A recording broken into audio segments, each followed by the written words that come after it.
So an owner says to us, sell the property at 720. We say no, we can get you more. The tale of the sale of Brookvale Avenue, record one bet up for the suburb. Stay tuned.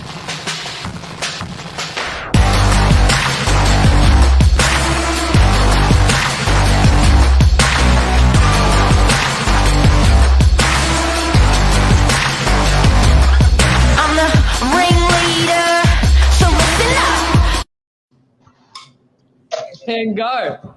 Good morning, Mark. So this is Mark. I'm Zach here. We're going to chat a bit about a recent sale that happened in Brookvale Avenue. It was a sub-penthouse one-bedder just sitting there. The owner said, hey, let's accept 820. And we were like, nah, let's push for more. So a bit about... Let's push for more. That's it. So she was in a bit of a sticky spot. So just to give you a bit of backstory, it was quite a long process leading up to it. We spoke to her originally in May, then we spoke to her again in June, and then it finally came to market actually late August, early September. So there's quite a lot of build-up, just setting up the campaign right, kind of getting all your ducks in a row. I do know that she was seeing other agents as well. So it wasn't just us. To sell her property. So, yeah, it was 4 other agents on top of myself. And she ended up going with me to sell the property for her. And so the first weekend, she gives me the keys. She says, I'm going to go stay at my parents for the weekend. You've got free access. So I booked 22 inspections in for the Saturday. Just to give you guys a bit of a story about that one. It's got 80 stairs to that apartment. So by the end of the day, I'd done so many steps that I could rip through my pants. It was just a lot of big leg day. That Saturday was a big leg day.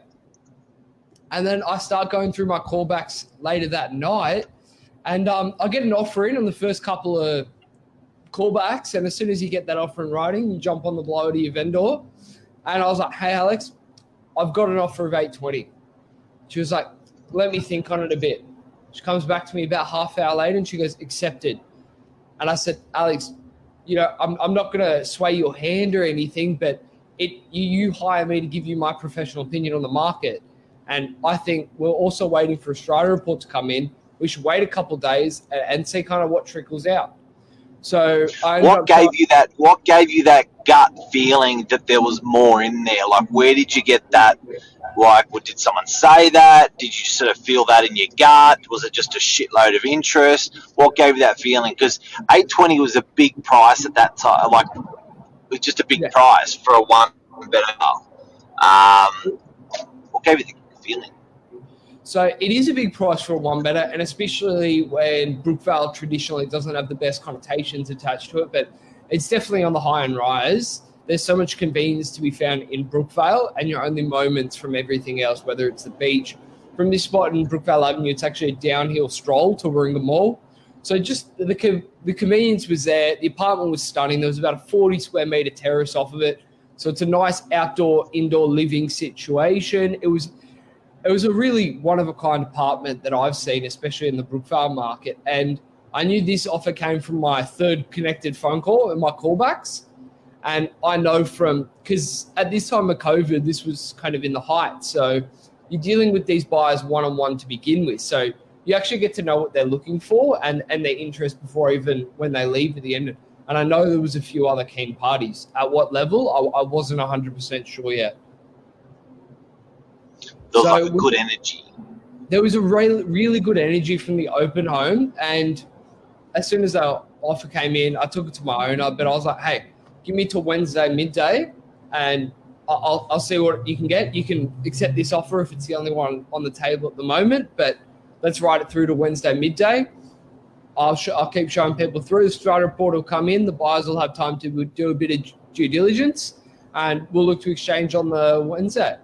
So across Sunday, Monday, Tuesday, I showed another 25 groups through the apartment because she was still at mum, so it was vacant. So it was quite easy, just because I really wanted to push for this owner. So I was actually in Brookvale most of the time.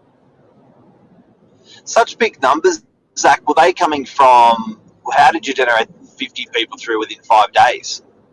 So we were pre-market on that property as well. So that was all just on the phones, SMSs out, just emailing, just getting in contact with other people looking at big one betters, small two betters, or just looking in Brookvale in general.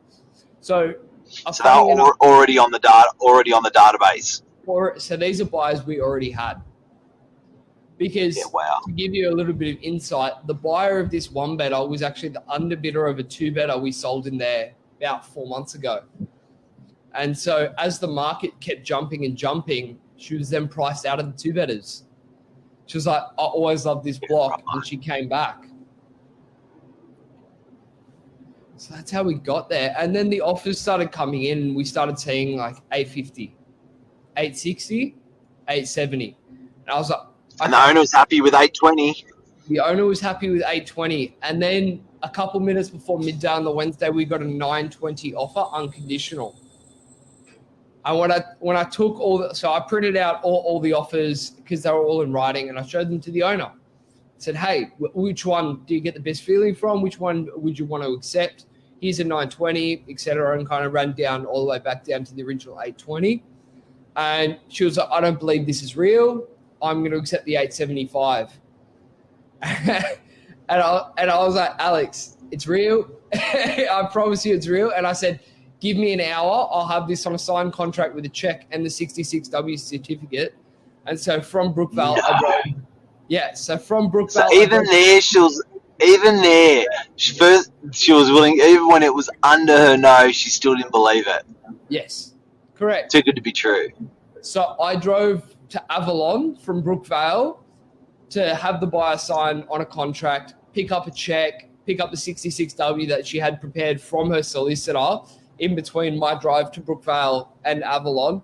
And then I drove, because then she moved back to her parents. So I drove from Avalon to Fairlight with her kind of twin copy of the contract to sign, the buyer signed contract, the 66Ws, the check, and we sat down together and we had a chat. So how big is this internally, this unit? Internally, it's about 71 square meters, this apartment. So it is a big one better. Big one better, but yeah. With the configuration, there's no way to make a second bedroom or tack it on anyway. It's just a big one better. And that's the highest price ever paid for a one better in the suburb? In the suburb, correct. So that is currently the suburb record, sitting at 920. And the owner, how did a buyer, because normally a buyer has to do valuation, normally a buyer has to do a strata search. How did the buyer, and normally, there's a 5-day cooling off, how did the buyer sort of cut through all that and give you a signed contract straight away? That's pretty rare. It is pretty rare, but it was a collection of a couple of things. So the way I set up kind of the best and fairest process is the strata report came in on Monday. I gave everyone until Wednesday midday for their final offers. So all the offers that came in, we were looking at unconditional offers. Just because of the situation and the nature of the vendor and the sale, we just wanted that guaranteed certainty on the day that when we exchange these contracts, it'll be sold. So I gave the buyers a day and a half, all the exact same time, to do their due diligence, get all the ducks in a row, organize the 66W, have the strata report read over. And that's just kind of how it added up in the end. I gave the buyers a little bit of time. They gave me some transparency in return, and we ended up achieving a suburb record. Unbelievable. So what the owner, what she say? So you turned up to her place with a signed contract, no cooling off period, for $100,000 more than she accepted on a one better. Yes. She would have kissed you. She cried. Wow. Yeah, it was a really emotional moment. Actually, just going through the whole process. I met the family. I met mum. I met dad. And wow, it was a really fun journey to get from kind of that start and competing up against head to head with those 4 other agents to getting to the end where you've brought them so over the moon that they're in tears. So it was just a really moment. The hard thing for a seller is how do you pick that agent that's going to fight for you? that's gonna have a bit of a punt, an educated punt for you, because because it was a little bit of a punt. You were risking 820 grand with and not getting that for her again. So it was an $800,000 punt to get her 920,000. So there's experience there to actually read the play. There's experience there to talk to the owner and say, look, this is the reason why we're going to hang around, because there's this money on the table. Jeff Luby reckons you're a rock star. young gun Zach, and it's a pretty hard thing. It'd be a pretty big emotional roller coaster ride, and something that you wouldn't know when an agent's presenting their services to you. You wouldn't know that they're going to operate like this in that sale. But it goes to show 100 G's more from your smarts. Yeah, just not looking for a quick deal. Well, that's it. If I was kind of a lazier agent, I would have exchanged that 9 at 820 and gone to bed Saturday night and said, hey, I did a sale today. Like, it would have been good value for that apartment because, again, it's a sub-penthouse, one-bedroom brookie. But I didn't want to because I knew the owner's situation. I really wanted to push for the best result. And we ended up achieving that additional 100 grand. And because I was working with those buyers a bit intimately, I knew exactly kind of where they were sitting at. And I knew that if I kind of spoke to the right people at the right times and teed everything up, I would be able to achieve a higher sale price. At no stage did I ever believe it was going to be over 9, though. Unbelievable. And Zach, also, I think people have it's got to be acknowledged, there was a very big database or a pool of buyers there already to create that competition to drill out that higher price. And that's not something that was created within 24 hours or 48 hours.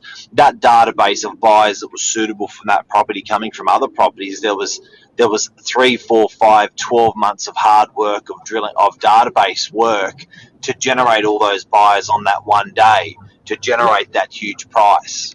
So when an owner's paying a commission, they're not just paying for your hours on the job, are they?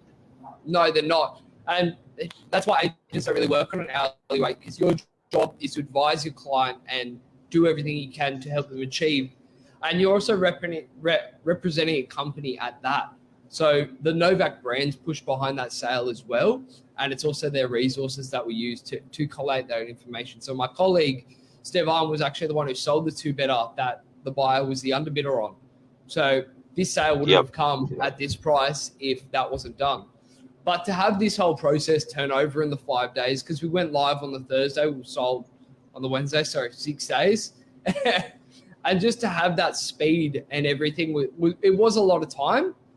And it was a lot of trips back and forth, up and down stairs from Dee Why to Brookie. It doesn't seem that far, but when jumping in the car, it seems that little bit further. and yeah, fun suburb. I know it was a lot of good things that came together at the right time to achieve this. And a smart owner from selecting the right agent. Well, that's it. So, funnily enough, I was the one agent she didn't meet. Oh, okay, right. So it was interesting.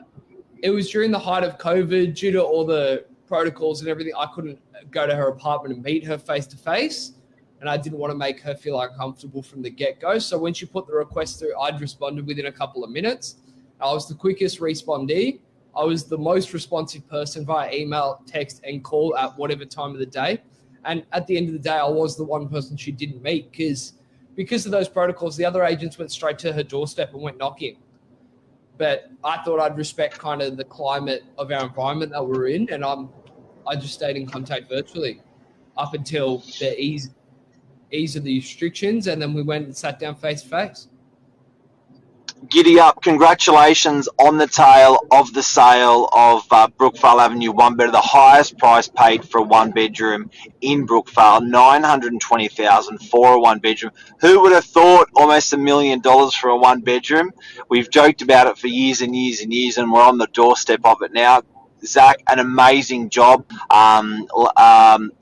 convincing the client to use you and our services, and the buyer to pay that sort of money. And congratulations to the buyer; they've got an absolute premium and a bit of a unicorn of a unit for that as well. That's proven to always do well. So, who would think this is going to double to $1.8 million in 10 years?